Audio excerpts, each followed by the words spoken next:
Assalamu alaikum. So first of all, let me introduce myself. My name is Jumsha Fasan. अब मैं I am here to talk about PPSC. अब मैं आप लोगों को PPSC के बारे में बताऊंगी कि पीपीएससी होता क्या है, पीपीएससी के पेपर क्या चीज़ है, इसको पीपीएससी के पेपर देके हम क्या अचीव कर सकते हैं और पीपीएससी के इस पेपर को क्रैक करने के लिए हमने क्या करना है। तो सबसे पहले हमें ये पता होना चाहिए कि पीपीएससी होता क्या है। So let me share a screen with you, with all of you. Wait just a minute.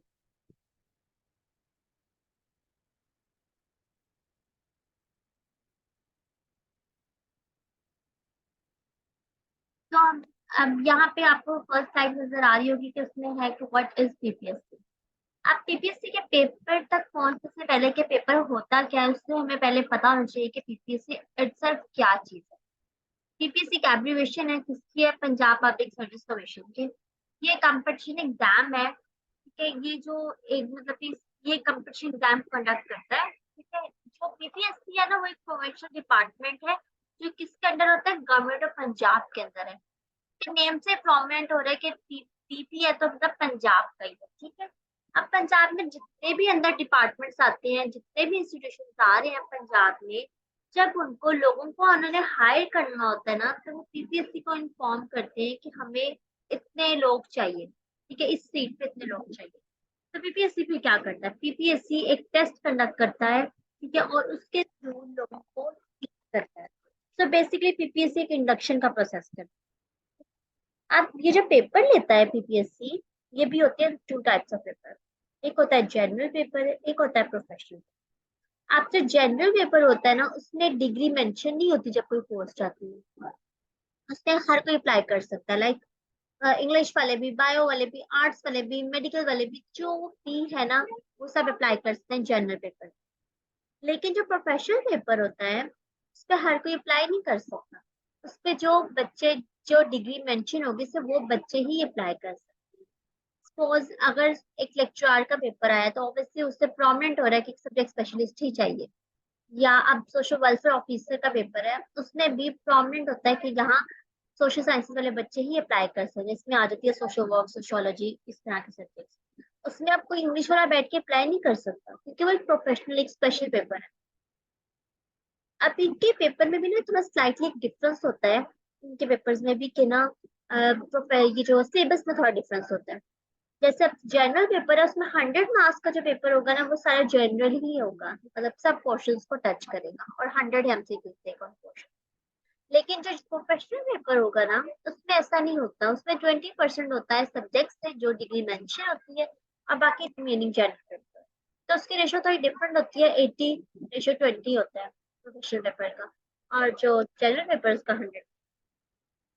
ठीक है, ये तो हो गई कि ना पीपीएससी पेपर क्या कंडक्ट करता है और किस तरह का पेपर होता है। अब हम बात करते हैं कि पेपर क्या होता है, ठीक है, वो पीपीएससी एग्जाम क्या है, ठीक है।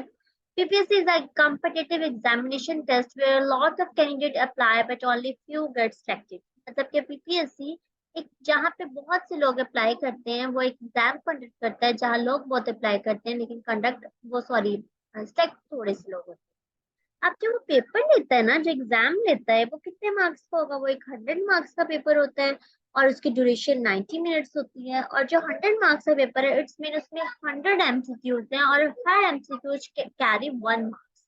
ठीक है, एक एमसीक्यू एक नंबर का ही है। क्या अब एक जो इसमें बात है ना जो बड़ी इंपॉर्टेंट है वो ये है कि ना एफपीएससी और पीपीएससी में ना एक थोड़ा सा डिफरेंस है। वो डिफरेंस ये है कि ना पीपीएससी में होती है नेगेटिव मार्किंग, एफपीएससी में नेगेटिव मार्किंग नहीं है। तो बहुत से लोग ना मिक्सअप कर देते हैं, वो समझते हैं कि पीपीएससी में भी नेगेटिव मार्किंग नहीं होती, जबकि पीपीएससी में नेगेटिव मार्किंग होती है। तो जैसे आप 100 MCQs है, आपने उसमें से एक नहीं किया, मतलब नहीं किया, आपने उसको मार्क ही नहीं किया, तो उसमें आपके मार्क्स नहीं कटेंगे, उसमें डिडक्शन नहीं होगी, मार्किंग नहीं होगी, ठीक है? उसमें नेगेटिव मार्किंग नहीं होगी।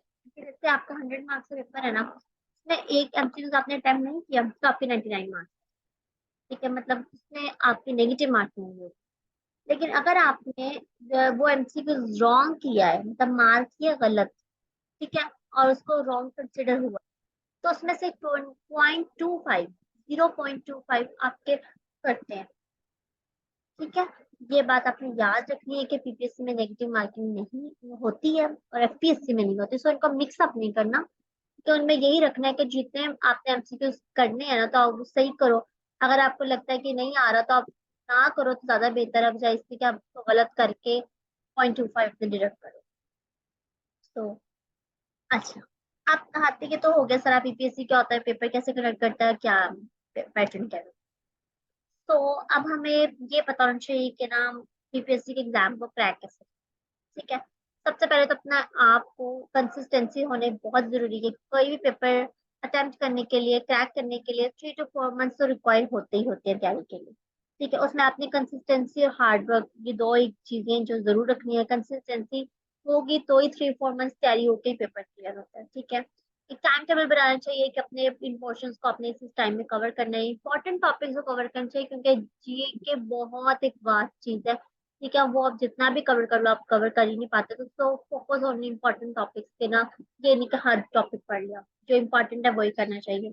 पास पेपर्स से मैं अभी डिटेल में बात करती हूँ। ठीक है, उसके बाद ग्रुप स्टडी से थोड़ा ये होता है, डिस्कशन होती है, आपको चीजें याद रहती है, लिंक बन जाते हैं चीजों के। ग्रुप डिस्कशन इंपॉर्टेंट होती है, अच्छी होती है, हेल्दी एक कॉन्वर्सेशन जो होती है ना फ्रेंड्स के साथ, वो आपको बड़ी हेल्प आउट करती है पेपर। ठीक है, अच्छा, आप पास पेपर्स की क्या बात है। अब पास पेपर्स की जो है ना, जो बहुत से बच्चे हैं ना, वो कहते हैं कि हमने पास पेपर्स किए, लेकिन पास पेपर से पेपर नहीं आता। ठीक है, होता है अक्सर कि हम इतने पेपर्स हमने कर लिए, इतनी देर से हम पास पेपर करें, लेकिन पास पेपर क्रैक होता नहीं है। पेपर क्रैक नहीं हो रहा पास पेपर करने से। लेकिन मेरे लिए ना, अकॉर्डिंग टू, मेरे पास पेपर इज सो इम्पोर्टेंट। मुझे लगता है कि पास पेपर एक बड़ी इंपॉर्टेंट चीज है। अच्छा, आपने मैं जो पास पेपर है, उनको करने का तरीका होता है। बहुत से लोग बहुत गलत तरीके से पास पेपर्स करते हैं, इसके लिए उनको पेपर पे बैठ के समझ नहीं आती। वो कहते हैं ये तो पास पेपर में था नहीं, तो ये कैसे आ गया। इसको करने का तरीका क्या होता है।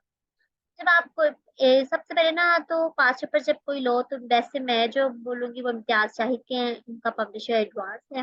उनके पेपर्स बहुत अच्छे होते हैं पास पेपर्स में। वो ले उसमें भी होता है कि ना, आप सबसे रिसेंटली पेपर, जैसे आप, सॉरी वो मेरी ना, मेरा इंटरनेट कनेक्शन लॉस हो गया था। अच्छा, अब हम कहाँ पे थे, लेट मी शेयर स्क्रीन।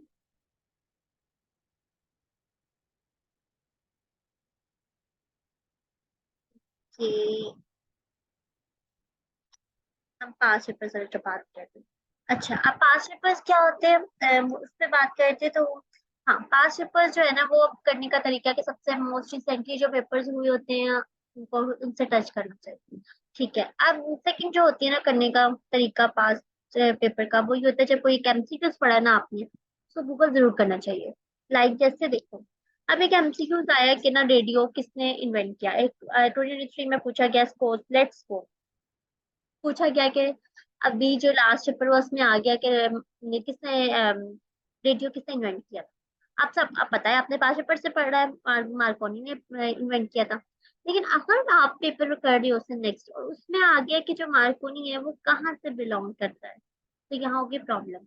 बच्चा कहेगा मैंने तो पास पेपर की है, स्टूडेंट कहते हैं हमने पास पेपर किया है, लेकिन उसमें तो ये नहीं पूछा गया था। तो मतलब कि होता 5% चीजें आती हैं, लेकिन मॉडिफाई करके आई। जाहिर है हर दफा उन्होंने ये तो नहीं पूछना किसने इन्वेंट किया। तो कभी ये भी पूछ सकता है कब इन्वेंट हुआ है, सन पूछ सकता है, ईयर पूछ सकता है, बिलोंग पूछ सकता है, कहाँ बिलोंग, मतलब किधर से वो बिलोंग करता था जिसने इन्वेंशन की। तो ये चीजें होती है। इससे होता है कि ना, आप इसको हर आंसर इसको गूगल करो।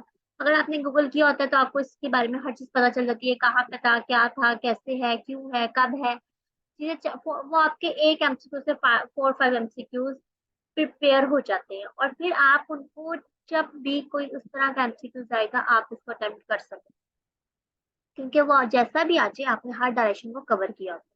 तो एमसीक्यूज को गूगल करना चाहिए, क्योंकि समटाइम मॉडिफाई करके दिया जाता है, होता वही क्वेश्चन। पहला पॉइंट। ठीक है, सेकंड होता है कि ना, टाइम डिपेंडेंट एमसीक्यूज जो होते हैं ना, वो बड़े, मतलब कि उनको बड़ा गूगल करना पड़ता है, बड़े इंपॉर्टेंट भी होते हैं। जैसे हर एमसीक्यूज को, टाइम डिपेंडेंट एमसीक्यूज को भी गूगल करना चाहिए। सो पास पेपर और गूगल तो साथ साथ ही चलते हैं ना, पैरेलल चीजें हैं दोनों। जैसे अब सपोज 2022 में, 2020 में एक्सपोर्ट और इम्पोर्ट अगर एक कंट्री की अच्छी है, किसी की कॉटन बड़ी एक ईयर में बहुत इम्पोर्ट इम्पोर्ट को कर रहा होगा, हो सकता है 2023 में वो इस तरह से इंपोर्ट ना कर रहा हो, चीजें चेंज हो जाती हैं। तो जो टाइम डिपेंडेंट एमसीक्यूज होते हैं ना, उनको देखना चाहिए, गूगल करना चाहिए कि इस टाइम 2023 में अगर आप रहते हो, अगर आप 2023 के टाइम देना चाह रहे हो, तो उसमें वो एमसीक्यूज क्या रोल प्ले कर रहा है, वो कंट्री इंपोर्ट कर भी रही है या नहीं कर रही। तो हर एमसीक्यूज को करना चाहिए गूगल के ना, टाइम डिवाइड एमसीक्यूज को, क्या पता चले कि रिसेंट क्या हो रहा है। ठीक, ये होता है पास्ट पेपर करने के तरीके। इनसे करने से हमें बहुत एमसीक्यू से क्लियर रहते हैं, हमारे बड़े कॉन्सेप्ट क्लियर होते हैं, एक एमसीक्यू से हमें बड़ी डायरेक्शन से मिल जाती है। तो पास पेपर करने का तरीका तो मैंने आपको बताया। तो अब हम चलते हैं अपनी नेक्स्ट स्लाइड की तरफ। अब होता है कि जो 100 मार्क्स का पेपर है, उसमें सिलेबस क्या है, ये पता होना बड़ा इंपॉर्टेंट है कि उसमें क्वेश्चंस क्या क्या आते हैं। So first of all, Pakistani affairs, current affairs, everyday science, geography, English, maths, Urdu, Islam, math, computer। एक जनरल पेपर का सिलेबस है, ठीक है, एक जनरल पेपर का सिलेबस है, और ये सारे क्वेश्चंस हैं उसके, ये आते हैं, ठीक है, जनरल पेपर। ये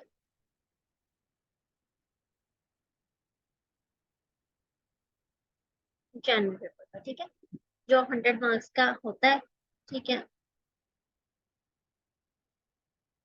उसमें ये वाले क्वेश्चंस आने हैं, आपने इन क्वेश्चंस को कवर करना।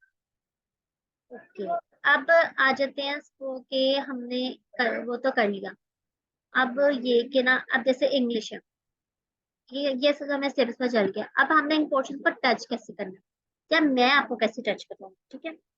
अब मैं इंग्लिश में बात करूँ तो synonyms, antonyms, sentence correction, one word substitution, idioms, analogies, basic grammar.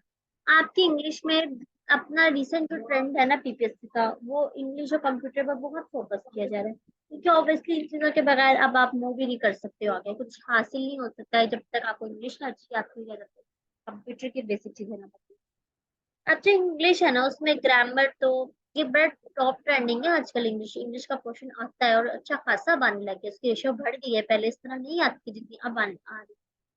ठीक है, तो ना जो इंग्लिश का पेपर ये होता है कि ना, जो क्वेश्चन इंग्लिश से क्लियर करने के लिए ना, आपकी बेसिक ग्रामर के कॉन्सेप्ट क्लियर होना बहुत इंपॉर्टेंट है। ऑब्वियसली अगर आपको ग्रामर के बेसिक ही नहीं आएंगे तो आप आगे क्या करोगे। ठीक है, उसमें लिए मैं आपको करवाऊंगी सारा, part of speech, indirect, direct, active, passive हो गया, पार्ट ऑफ स्पीच हो गई, टेंसेस हो गए, ये हम सारे कवर करेंगे। बेसिक ग्रामर से स्टार्ट करेंगे, उसके बाद मैं इडियम्स आपको कुछ दूंगी, सिनोनिम्स के कुछ वर्ड्स दूंगी, और सेंटेंस करेक्शन आपको करवाऊंगी। ठीक है, 100 सेंटेंस करेक्शन होती है जो बड़ी इंपॉर्टेंट है, वो हम करेंगे। ठीक है, 101 रूल्स हैं सेंटेंस करेक्शन के, जो मैंने भी किए हैं और जो मैं आप लोगों को भी करवाऊंगी। नेक्स्ट आ जाते हैं एवरीडे साइंस। एवरीडे साइंस में physical science, environmental science, food science, chemistry, bio physics, जितनी साइंस में चीजें आ रही हैं वो सारी एवरीडे साइंस में। उसमें भी हम पढ़ेंगे यूनिवर्स में क्या है, कितने प्लैनेट एग्जिस्ट करते हैं, कब कितने स्टार्स है प्लैनेट के। ठीक है, ये सारी इंपॉर्टेंट चीजें हम कवर करेंगे फिजिकल साइंस में। ठीक है, बायोलॉजिकल साइंस में साइंस को करेंगे कि ना, उसका स्ट्रक्चर क्या है, एंजाइम्स, ह्यूमन विटामिन, अगर विटामिन से कमी होती है तो बॉडी कैसे रिएक्ट करती है। ठीक है, आता है क्वेश्चन, बड़ा इंपॉर्टेंट क्वेश्चन आता है, विटामिन डी जो है उसकी डेफिनेशन से क्या होता है, रिकट्स होता है। ठीक है, बॉन्ड्स कितनी है, बेबी बॉन्ड कितनी है, जो न्यू बॉर्न बेबी होते हैं उसमें कितनी बॉन्ड्स हैं। ठीक है, और इस तरह के आर्टिकल्स काफी बायो से आते हैं। ठीक है, और ये अल्जाइमर, ये कौन सा डिसीज है, किस चीज का डिसीज है, मेरे पेपर में आया भी हुआ है। तो मैं आपको नोट्स भी दूंगी, फूड साइंसेज हो गई, केमिस्ट्री हो गई, अब इनके ये कि मैं आपको नोट्स प्रोवाइड करूंगी। सिर्फ मेरे पास वो नोट्स अपने सेल्फ प्रिपेयर नोट्स भी हैं। ठीक है, और जो मैंने 2023 तक पेपर, जितने फेब्रवरी तक पेपर आए मैं ना 2023 तक, 2016 से मेरे पास भी सारे राइट डाउन किए हुए हैं कि हर एमसीक्यू पेपर सीखा। मैं आपसे वो शेयर करूंगी, उनसे डिस्कस करेंगे, इससे भी हम हर एमसीक्यू की डायरेक्शन को कवर करेंगे, तो हमें एविडेंस साइंस हमारी अच्छे से क्लियर हो जाए। तो नेक्स्ट आते हैं जीके। जीके बड़ा ही इंपॉर्टेंट और बड़ा, हर मैं खुद इससे बड़ी भागती हूँ, क्योंकि ना जीके बहुत वास्ट चीज है। जैसे वर्ड ज्योग्राफी, अब ये बहुत बड़ी चीज है, ओशन, माउंटेन्स, रिवर्स, कैनाल्स, इतना इतना कुछ है करने को। लेकिन ये नहीं होता कि हमने हर चीज कर लेनी, ऐसा नहीं होता, इसमें भी इम्पोर्टेंट। जैसे आप कंट्री हैं, आप इतने कंट्रीज की कैपिटल्स को इस तरह से नहीं याद कर पा रहे, तो वो जो हम इम्पोर्टेंट कंट्रीज हो गए उन्हीं की कैपिटल्स को करेंगे। ठीक है, आप पीएम या ये सारे सबके याद करना जरूरी नहीं होते, हम इम्पोर्टेंट पीएम ही करेंगे। ठीक है, अब ओशन है, रिवर्स है, हर ओशन रिवर का हमने नाम नहीं याद करना, हम इम्पोर्टेंट हो गए, सो स्मॉलेस्ट हो गया, बिगेस्ट हो गई चीजें, लार्जेस्ट, स्मॉलेस्ट, बिगेस्ट, इस तरह की जो इम्पोर्टेंट चीजें होती है ना उनको टच करेंगे। वर्ल्ड करंट अफेयर्स करेंगे, पाकिस्तान करंट अफेयर्स करेंगे, ठीक है, आजकल रिसेंटली क्या हो रहा है, कौन सा पीएम पाकिस्तान विजिट कर रहा है, कौन सा जो बाहर विजिट कर रहा है, कहाँ गया है, कब गया है, कोई समिट तो नहीं हो रहा, जो सारी मतलब पाकिस्तान अफेयर्स पे और वर्ल्ड करंट अफेयर्स कवर कर लीजिए। उसमें मैं आपको भी दूंगी और आपसे भी कहूंगी कि न्यूज सुने, मुझे भी डेली बताएं, मेरा कोई पॉइंट ऑफ व्यू ना कोई पॉइंट मिस ना हो रहा हो, मैं भी आपको बताऊंगी, आप भी मुझे डेली न्यूज पढ़ के लिखा करेंगे, मुझे मैं असाइनमेंट दिया करूंगी, बुक दिया करेंगे, ताकि हमारे न्यूज करंट अफेयर्स अच्छे से हो। अब मैथ्स आ जाते हैं। अब जब मैथ्स है ना, ये अक्सर लोगों की वीक होती है, मेरी मैथ्स भी वीक है, क्योंकि ऑब्वियसली जब 9 10 के बाद कभी मैथ्स की नहीं होती इस तरह से, अगर मैथ्स का बैकग्राउंड नहीं हमारा। अब जो मैथ्स है ना, ये वैसे बड़ी इजी है, मैट्रिक एफएससी, मैट्रिक वाली एफएससी, एफएससी वाली तो मैं नहीं कहूंगी, मैट्रिक वाली वो है, मैट्रिक वाली मैथ्स है। उसमें ये बेसिक मैथ्स की मैं आपको बताऊंगी, अलजेब्रा हो गया, arithmetic, blood relations, ratios, geometry, percentage, ये चीजें हम करेंगे, मैं आपको दिया करूंगी, टेस्ट भी दूंगी, टॉपिक्स भी कवर करेंगे हम, इंशाल्लाह अच्छे से कवर हो जाएगा, मैथ्स के जो एमसीक्यूज आए हैं उनको भी टच करेंगे, कहाँ से आते हैं मैं ये भी बताऊंगी। दो वेबसाइट्स हैं जहाँ से यूपीएससी एग्जाम देता है, इवन के केसेस वहां से मैथ्स के क्वेश्चन देता है।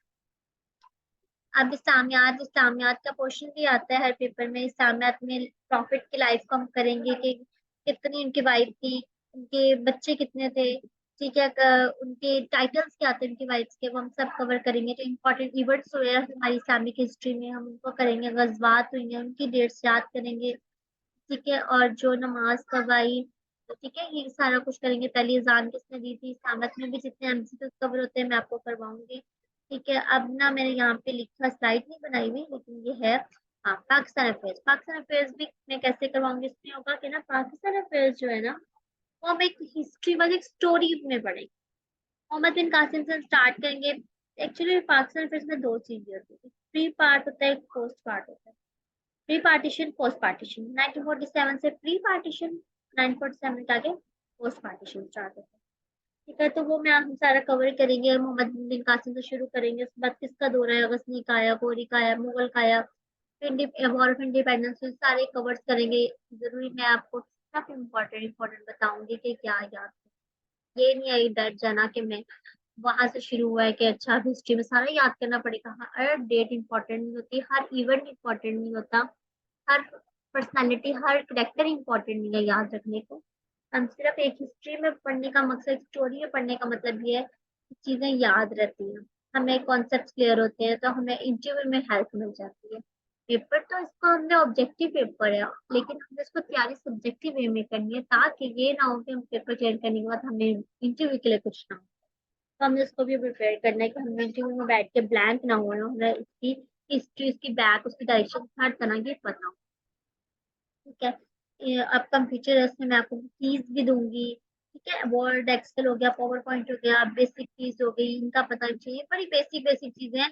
फिर भी सिलेबस देखे तो हम अपना परेशान नहीं होता कि क्या चीज है, लेकिन इतना कुछ नहीं है, ठीक है, इसको डेली डिवाइड किया हुआ है मैंने कि कितने डेज में करना है, जैसे एवरीडे साइंस पे 4 to 5 डेज लगते हैं मैक्सिमम, ठीक है, पाकिस्तान फेस पे 3 या 4 हर 5 लेक्चर्स हो जाएंगे, ऐसे मैंने लेक्चर्स बनाया हुआ है कि किस पे कितने लेक्चर्स लगने हैं, ठीक है, वो आपका होगा 2 से, मेरी कोशिश होगी 2.5 मंथ्स में आपका कंप्लीट हो जाए, हर लिमिट 3 मंथ्स में इंशाल्लाह कंप्लीट हो जाता है। और अगर वैसे ही जैसे मैं नोट्स प्रोवाइड करूँ, जैसे मैं बताऊँ, जो जो मैं जो बताऊँ, अगर मेरे साथ साथ आप लोग भी प्रिपेयर करेंगे तो इंशाल्लाह पेपर क्रैक हो जाए। तो this is all from my side, thank you.